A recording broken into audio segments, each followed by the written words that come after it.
It's the Rhythm of the City, 94.3 WYBC. I'm Daryl Huckabee from DD in the Morning, and I am excited about the campaign that we are doing in conjunction with Yale University in supporting small black businesses in the New Haven area. We have a ton of them, but I have a special guest on the line that is going to talk about his particular business. And having been kind of born and raised into a small black business myself, I know the importance of it. I know the struggles of black businesses, and I know it's ever so important to come together as a community to support these types of businesses. As a matter of fact, small businesses throughout the country are pretty much the major contributor to the national revenue. So when we talk about small black businesses, it's a little tougher for them because of some of the obstacles that come into play. But I want to introduce everybody to Karl Franz. He is the owner of Anchor Spa downtown in New Haven. And no, it's not a traditional spa. It is a restaurant type establishment, bar situation. Karl, what would you describe your business as? Well, thank you for having me. And like you said, it's very important that we do support Black and brown businesses. It's very important. So I really appreciate you for doing this. Yeah, I mean, the spa. So the name Anchor Spa is the original name from 1939. And at that time, they were oftentimes calling bars that were open during the day spas. So that's where the name comes from. There's no spa. I'm not giving you a back rub. I mean, there's nothing like that. No pedicures. I mean, we are a pan-Caribbean restaurant. So our food sort of spans, the Caribbean diaspora, with dishes Trinidad, Jamaica, Cuban, Haiti. So just a blend of Caribbean dishes. And then we have, and then we're a cocktail bar. And so we have a fantastic cocktail program. I've been in the cocktail industry making drinks and doing that for over 12 years. And I opened my first craft cocktail bar in New York City. It's called 67 Orange Street. That's actually where I'm at right now. And we've been here since December 2008. So we have some really strong cocktail pedigree in the space, and you can be guaranteed an excellent drink that you're going to love. Now, I'm very familiar with your establishment because I've been going there for the last 4 or 5 years, ever since I moved back to Connecticut. Oh, well, thank you. One of the first things that impressed me when I walked in, I spent most of my adult life in Washington, D.C., the D.C., Maryland, Virginia, the DMV area, they call it. And what I loved about it when I walked in, even before I had food or drink, was the atmosphere that you had within side. It was warm and comfortable and cozy and just very friendly. And it stood out, more so than some of the other establishments in the area. How did you come up with the concept? How did you get into this business? Yeah, I mean, so there's two questions there. In terms of I firmly believe when it comes to a bar or restaurant, there's a few sort of pillars that it's built on. One of that is the food and drink, and our food and drink is excellent, but that is obviously a core pillar. You go out to a bar or restaurant to eat and drink. So baseline, you need to have a strong program for food and drink. Second thing that we sell in the bar and restaurant is experience. And so that's everything from the music to, the energy of the servers, the way that you're treated when you come there, the artwork on the walls, and then the way the place is designed. So the warmth and the setup and all. And the third part to a successful bar or restaurant, in my opinion, are the people. We are a people-driven business, so it's really all about who's there, and how those people make you feel, right? So I am very particular about always maintaining a very diverse staff, and really training them in hospitality so that they make you feel good. So those to me are the three pillars. It's experience, it's people, and it's the food and drink. And then it's being able to do those things consistently so that you always have the same experience. And to me, those are the keys to success in this business. How did I get started in it? I mean, my background's a little bit, different in the sense that I went to Yale undergrad. So I was in New Haven about 20 odd years ago. And I was an electrical engineer, went to work in using my degree for a couple of years, and then moved over and started moved into brand marketing. Did that with Procter for a few years, and went to Pepsi, and was there, continuing like a brand marketing career. And but I've always had a passion for being an entrepreneur. I always felt like that was my calling, to create and to have unique ideas that I could develop. And so, my peers and leadership at Pepsi picked up on that. I moved into a role in innovation at Pepsi. And while there, I started working on, a concept for sort of the next great Pepsi product. And for inspiration, I was talking to the mixologist. And I was just blown away by the craft. And I'd actually opened my first restaurant prior to that. It was just a coffee shop. I love coffee, and I love the fact that in a coffee shop you have this sort of, really, anyone can come how you are. You're going to be comfortable. It's a great place. So I always loved coffee shops. I opened one as a side business while still at Pepsi, and I was working on this innovation project and discovered mixology, and was torn. I was up for promotion, and I was like, do I want to continue to grow? Once you've been at a place like Pepsi for a while, you get what's called the golden handcuffs. And basically what happens is it gets so good, you can't leave. You don't want to leave, right? Like, why would you leave this much money to do anything else, right? So that's what I was facing. And so it was either do this now and leave and go open these places, or you're not going to do it anytime soon. You're going to have this career. And so I decided to leave, and I opened 67 Orange Street. It was 12 years ago. And then I opened Solomon & Cuff, which was my second bar, third restaurant. And then I opened the Anchor. So that's been the path. So let's talk about the food, Pan-American. Because Pan-Caribbean. Pan-Caribbean. I'm sorry, Pan-Caribbean.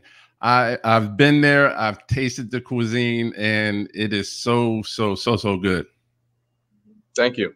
Yeah, I mean, look, my family is from the island of St. Vincent. Small island. A lot of people don't know it. The actual country is called St. Vincent and the Grenadines, and so more people know the Grenadines, and have heard of it. But St. Vincent is where my family's from, and I feel very culturally proud of my Caribbean roots, and sort of that experience that, if you're in New York, which is where I grew up, and you go to Labor Day parade, and it's everybody out there, right? And so my entire experience has always been very sort of Pan-Caribbean. Growing up here in the States, and going back to St. Vincent from time to time, and having Jamaican friends and Haitian friends and Trini friends and Puerto Rican friends, and I actually lived in Puerto Rico for 2.5 years. And so, having this sort of experience, I always thought that that there was a lot to be offered in terms of bringing that together. We did a Pan-Caribbean menu at Solomon & Cuff, which was very well received.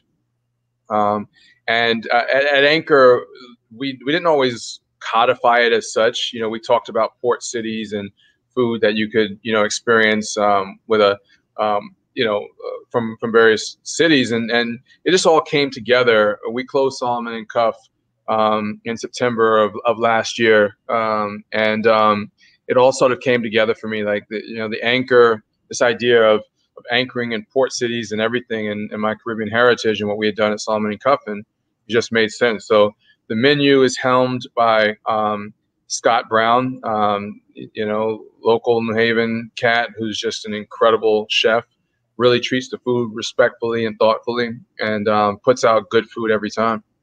Nice. So we're talking to Karl Franz. He is the owner of Anchor Spa, downtown New Haven, 272 College Street. COVID-19 obviously has impacted a lot of small businesses, and unfortunately, quite a few of them have gone by the wayside so far, and some are going to in the future, unfortunately, close because of the situation. How has that impacted you? Well, I mean, so directly is about as directly as you can get, meaning, you know, I'm in the bar and restaurant business. And so, you know, we were closed right at the start of the pandemic. And so there's the financial impact and just trying to, you know, having to furlough my staff and how to figure out what do we do next, and sort of watching every webinar and Zoom meeting and, and you know, listening to Ted Lamont and Governor Cuomo and trying to figure out what was going to happen and how, and getting involved in sort of the local organizations that were looking to figure things out.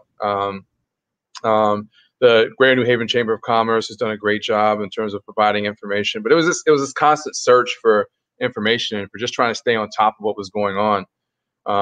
And so, you know, Yale has also been very supportive of us, and you know, has, you know, and all of that, you know, through what they call the shops at Yale, and so they've been very supportive as well. So, but it was and providing information, but it was, you know, so this initial search of just let me understand what information is out there and how should I be running my business, what should I be thinking about, how should I plan. So there's sort of that aspect happening, and then you know, my life partner, my lady, she is a frontline worker. She works in the cardiac ICU at New York Hospital, and so all the ICUs immediately became COVID ICUs, and so she was working with COVID patients exclusively from day one and seeing the worst of the worst, like dealing with, you know, watching young people with no underlying conditions die as well as older people. I mean, it was just sort of a crazy time for us. And then, you know, we both got it, you know, so it touched base really closely in that I actually developed symptoms first, which we always go back and forth with. How is it that I work around COVID? She was saying, you know, I work with COVID patients and you brought it in the house. What's going on there? But I did get it, and you know, the symptoms were, you know, I did have, I guess, relatively, you know, I'm still here, and you know, but there were a few days there where it was rough. I went to the emergency room a couple of times because of chest pain. Once I got over the symptoms, the chest pain lasted for another couple months. You know, even once I was, you know, quote unquote over the disease. Right. Well, I could definitely relate, having been through it as well. Fortunately, didn't have to go to the hospital, but I had a pretty rough week and a half of dealing with the symptoms. So now, before I know you didn't do too much takeout. Do you do takeout now, delivery? Yeah. So you talk about, you know, so we pivoted our business, and we started out at first just doing takeout, and it was we were doing cocktail kits. Our business has you know, strongly cocktail driven. Obviously, the food is fantastic as well, but what we were doing, it was much more cost effective just to do cocktail kits. And what they were you get a bottle of alcohol with you know, with everything you needed to be able to make some of the cocktails on our menu, and and those were very popular, and they kept us sort of, you know, afloat in those initial weeks, as people were able to still have the experience that they were, some of the experience that they were looking to get. And then we added food, and so we were doing takeout and delivery. We added food and we added delivery, so not just takeout. And then we added indoor dining. We actually added indoor before outdoor, just because we were waiting for a while for just the process of getting the permit and everything sorted out. Right. But then eventually we added outdoor as well. And so now the unique thing about it is our business model was, prior to COVID, it was, you know, we were bar and restaurant, and that was it. We didn't have takeout, we didn't have delivery, and we didn't have outdoor. But we had a small outdoor. Now we have a much bigger outdoor space than we had before, and indoor and takeout and delivery. And so it's a bit more complex, but you know, we were able to use some of that downtime to really work our business model out and make sure that we were prepared for it. And we've been doing great with it. Awesome. Well, again, we're talking to Karl Franz, owner of Anchor Spa, 272 College Street, downtown New Haven. What I love about it, your vibe, and that was the word I was looking for earlier, the vibe that you have once you walk in. And I know COVID has kind of impacted, you know, that to a degree, but now you're back to having some indoor dining.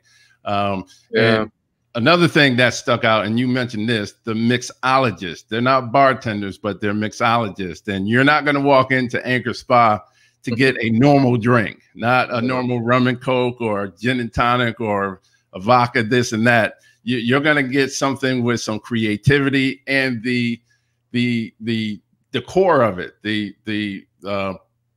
presentation. That's the word. Is excellent. So, Karl, we wish you the best of luck in the future. Now, how can people find you on social media? Do you have a website? Share that with everyone. Yeah, absolutely. So, at Anchor Spa on IG, Anchor Spa on Facebook. So you can go to our website, www.anchorspa.com. And I'm Mr. Karl Franz. So at Mr. Karl Franz with a K, and that's both on the gram, Twitter. And if you're ever in New York City, at 67 Orange on IG, and at 67 Orange Street on Facebook. So I mean, but yeah, like, look us up, come check us. The vibes. I mean, I can't bring you inside and give you that full on experience of what we do, but you come, bring you outside. You know, it's dope, and at the Anchor, we can bring you inside. Can't do everything we used to do. It's only 50% capacity and the like. So, it's not quite the same when it was just the crowd and all that, but it's still a lot of fun. So I look forward to meeting new people and having people hear this and coming to check us. Nice. It's funny how things change moving forward because of COVID-19, what we used to do, because one of the things I liked about it was the atmosphere and the people and the close proximity. It's not a big place. It's small, but it has a really, really nice vibe. So, Karl, thank you. We wish you the best of luck. When I start traveling again, I don't know when that's going to be. I'm barely going out of my neighborhood now, but once I get on the road, I'm coming down to Harlem to check you out. Yeah, please do, man.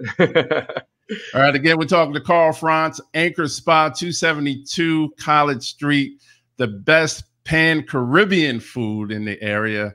And if you want not a normal drink, but a mixologist type of drink, that is the place to be. Thank you so much, Karl. Absolutely. Thank you. All right. I'm Daryl Huckabee on the Rhythm of the City, 94.3 WYBC, where we are supporting small Black businesses in our community.